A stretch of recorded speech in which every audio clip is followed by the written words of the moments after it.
Fraction Reaction is a card game where students play in pairs by creating improper fractions with their cards and then turning them into mixed fractions, trying to get the most points by the end of the game. All you need to play this game is a standard deck of cards with the jokers kept in.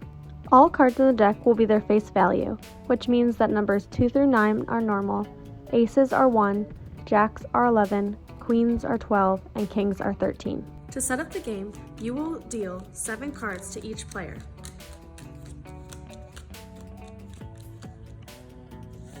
Each player is allowed to look at their own set of cards. You will then take the rest of the deck, split it in half, and give one side to each player. For each round, players will play at the same time. You will both first pick the top card from your pile and place it in front of you.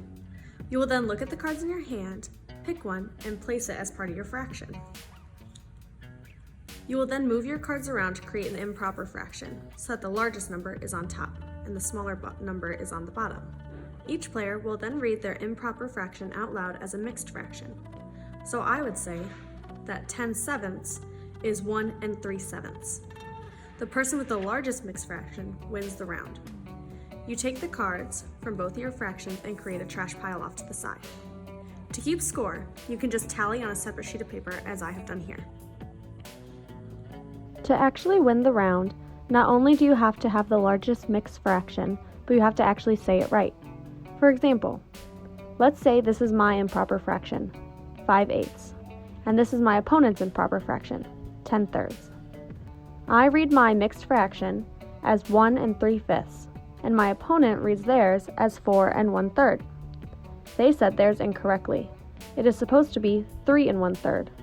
Even though their mixed fraction is still larger than mine, they calculated it wrong, so we both give ourselves a point for this round.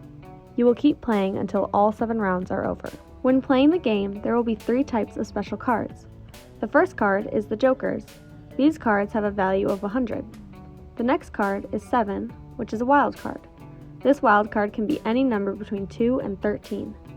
The last card is an ace, which is a plus or minus 1. What does that mean? This means that at any point in the game, you may use your aces that you have off to the side to either add or subtract from your numerator number or your denominator number. You may use as many as you want within one round. Let's show an example of how this would work.